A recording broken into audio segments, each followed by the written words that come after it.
Have you ever noticed someone who never posts pictures online? No selfies, no celebrations, no updates. In a world that rewards visibility, they almost seem invisible. Let's call him Alex. His profile used to be a constant stream of life, dinners, trips, achievements. Then one day he just went quiet, and it wasn't for lack of a life, but for the discovery of one. Because psychology says their silence isn't random. It reveals something deeper, a different kind of confidence, one that doesn't need to be photographed to be real.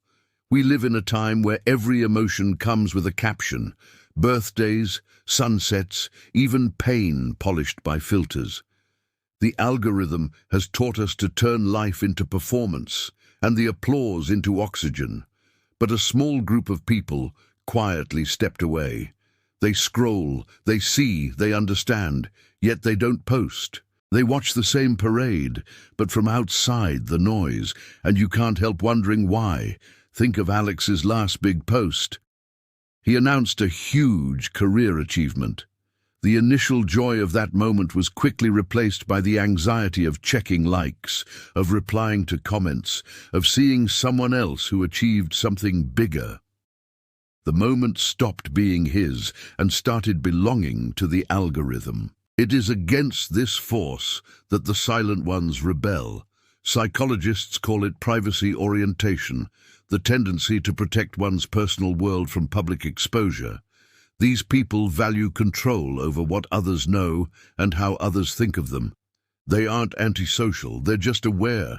They understand that the more of your life you give to the crowd, the less of it truly belongs to you. So while others post to feel seen, they find peace in being grounded. It's not arrogance, it's ownership. When you no longer depend on external validation, you gain something rare: self-validation. Alex doesn't need to announce his joy to feel it. He doesn't need to record a moment to remember it. And that quiet detachment from performance is often a sign of emotional intelligence. People who rarely post tend to score higher on what psychologists call self-concept clarity, knowing who you are and what you stand for, even when nobody's looking. Alex now has an inner compass that doesn't bend with likes, and a sense of direction that trends can't move. That's why they don't rush to prove anything. They already feel complete. Their happiness isn't a public project, it's an inner state. Some call them distant, others call them mysterious. But in truth, they're just selective. They filter not photos, but access. They prefer real connection over visibility. They prefer to live once instead of reliving through comments. They've understood something that the rest of the world forgot. When you guard your life, you protect your peace. Ancient wisdom once called this discretion. The book of Proverbs said, "He who guards his mouth preserves his life." In today's language, that means the one who controls what he shares controls what remains sacred. Silence, once seen as weakness, has become the mark of strength. This is where Thesaurus Proverbiorum lives, at the meeting point between old truth and modern noise, where the psychology of restraint meets the wisdom of centuries that praised self-control. Because to the wise, not everything needs to be seen to have meaning. There's another layer to this psychology. People who avoid posting often display what's known as an internal locus of control. Their sense of worth and happiness comes from within, not from the digital echo of approval. Every like is nice but unnecessary. Every silence is peaceful, not threatening. They don't measure joy by reaction. They measure it by authenticity. That's why they seem calm in a world of constant broadcasting. They don't need to prove their existence to feel alive.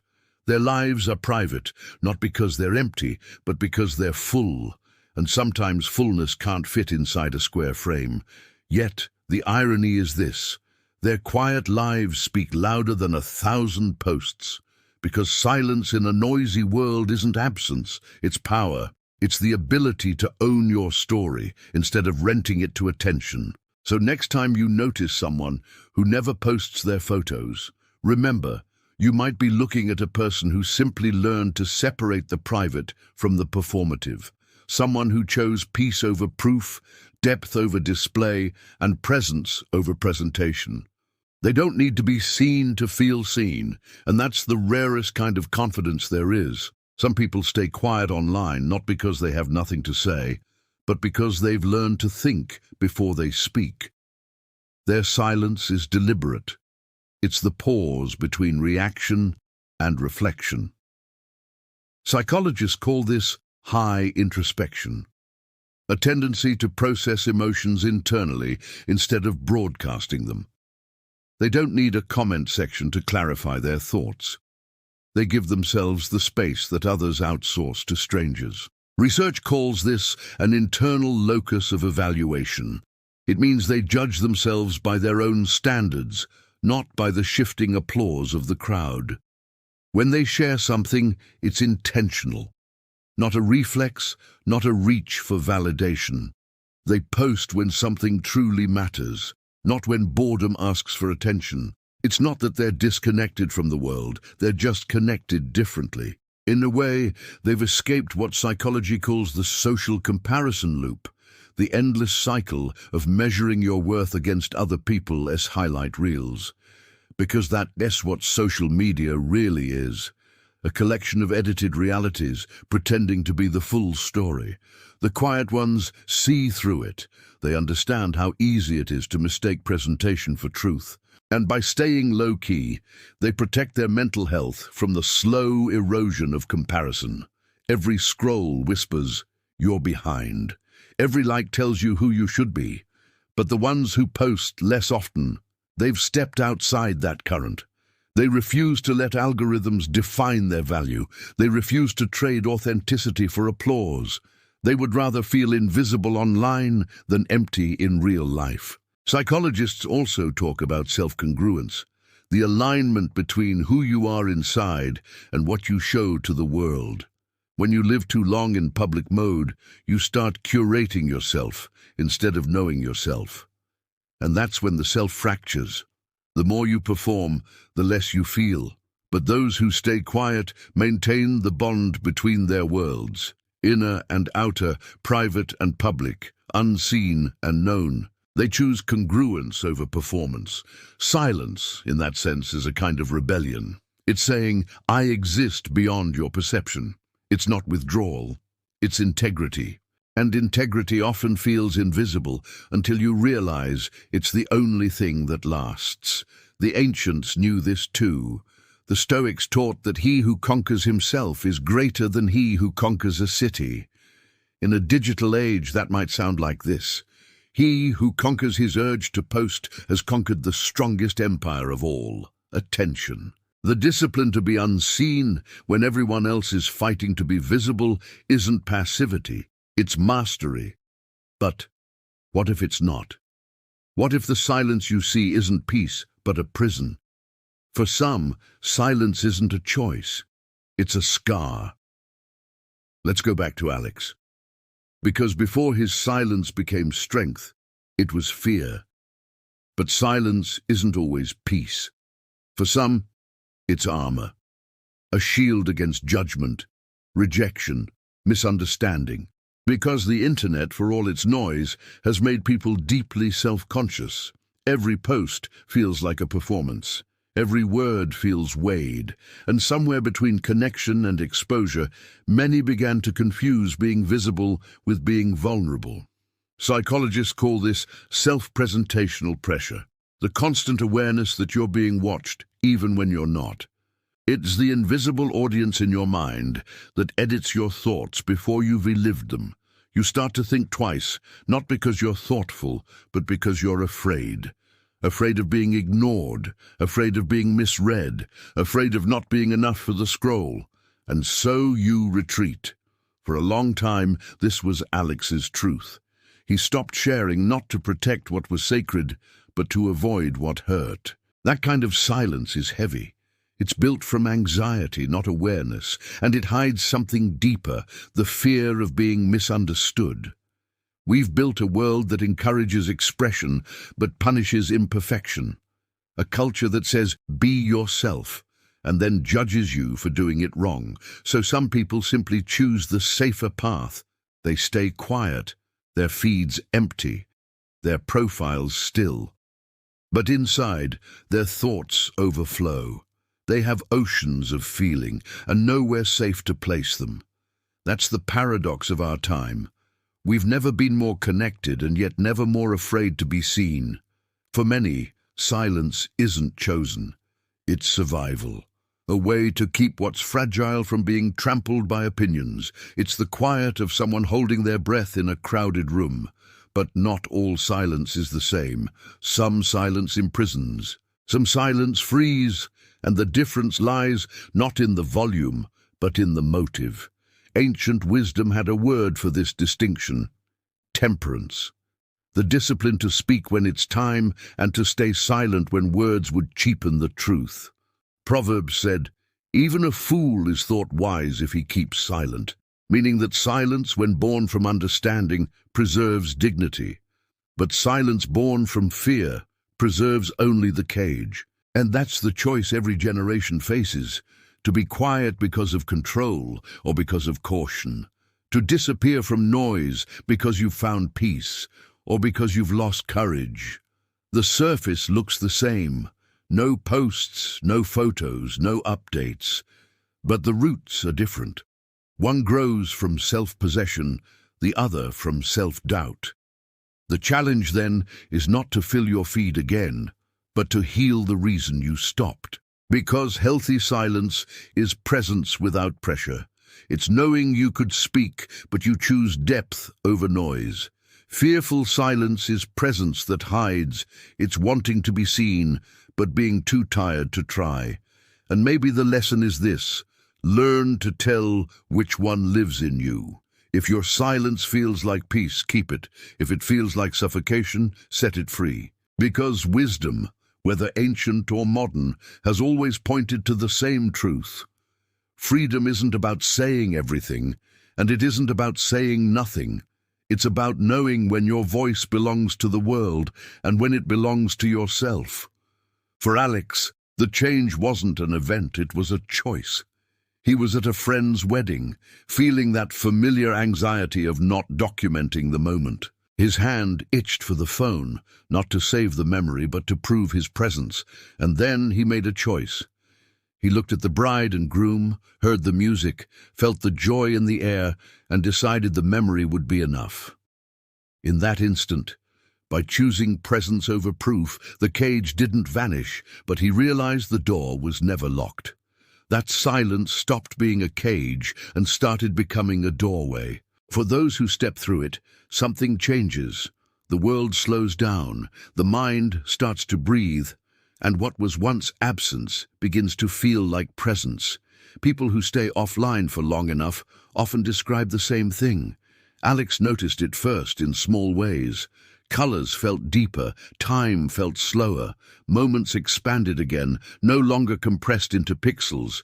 You stop framing reality and start living it. It's as if life was waiting patiently for you to put the camera down. Psychologists studying digital detox notice something remarkable. After only a few days without sharing, the brain's reward system begins to reset. The constant need for validation quiets down. Self-awareness grows louder. It's like tuning out static and finally hearing your own voice again. They call it recalibration of self-concept clarity. But in simpler words, it's remembering who you were before you started performing who you are. When you stop thinking in captions, you start thinking in truth. In that silence, a different kind of dialogue begins, one between you and your inner world. You start noticing how you really feel, not how you're supposed to look. You start doing things for their meaning, not for their measurability. You begin to live privately again, and that privacy feels like peace. It's easy to think silence is empty, but sometimes silence is full of thought, of awareness, of weight, of grace. And when you sit long enough inside it, you start to see what noise had been hiding. That's when the transformation happens. Alex rediscovered simplicity, cooking without proof, laughing without witnesses, crying without hashtags. You realize that a moment lived fully is already complete. even if no one knows it happened. Ancient wisdom spoke about this too. The Stoics believed in ataraxia, a calm unshaken by external storms. It wasn't the calm of avoidance, but of understanding. They taught that the soul, when undisturbed, reflects truth like still water. And maybe that is what modern silence is trying to restore. The stillness where we can finally see ourselves clearly again. So, those who stay off the feed are not just hiding from the world. They are returning to themselves. They've stepped out of the crowd's theater and into their own quiet house. And in that house, they find something rare, not fame, not approval, but serenity. Because once the noise fades, you realize that you were never missing out. You were simply missing yourself, and silence gave you back the room to be. Perhaps that's the quiet revolution of our age, to stop performing, to stop competing, and simply exist again, without translation, without decoration, without audience.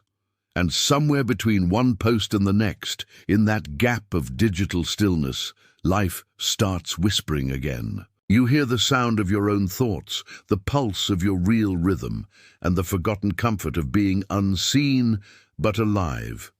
There's a strange freedom in realizing you don't have to exist for an audience. When you stop needing to be witnessed, you begin to live for real. Not everything beautiful asks to be seen. Some things are too fragile for that. They bloom in silence and fade when exposed to light. We often say, if you didn't post it, did it even happen? But maybe the truth is the opposite. Maybe the things that shaped you most are the ones no one ever saw.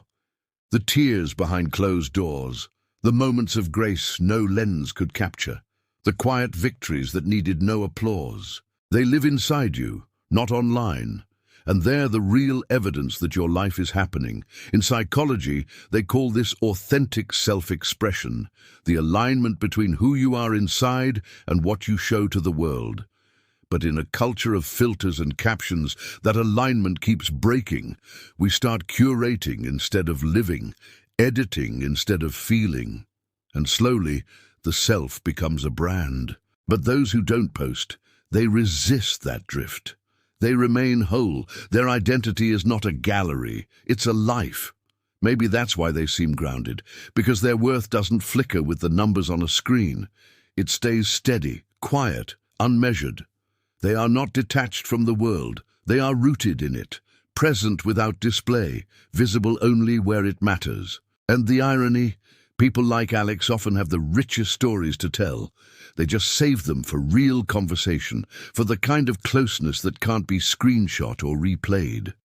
They live in the warmth of shared silence, not the cold of shared exposure. They build connections that don't need proof. Perhaps they've understood something timeless, that attention fades, but presence endures. That you can live a life worthy of remembering without ever showing it. That being unseen is not the same as being insignificant. In fact, it might be the truest form of significance there is, because when the applause stops and the noise dissolves and the crowd forgets you're still there, real, whole, unposted, the ancients would have called that wisdom. Today, we call it peace. And perhaps that is what this generation is relearning, that sometimes the most human thing you can do is keep something entirely for yourself. So if you see someone who never posts, don't mistake their quiet for emptiness. Maybe they've simply remembered what the rest of us forgot, that a life doesn't need witnesses to be meaningful. It only needs presence. Because in the end, we were never meant to be performances, we were meant to be people, and the quiet ones, they remind us of that every time they choose silence over display. So your challenge is not to delete your accounts, it's to find your own wedding moment. That one instant today, a meal, a conversation, a sunset, where you consciously choose presence over proof. Just like Alex, you will discover that the cage door was never locked. Keep that moment just for yourself. And I want to know what your relationship with this is. For you, is online silence peace or a burden? Leave your story in the comments because that's where true wisdom is found. And if you're looking for more keys to navigate the modern world, subscribe and join our community.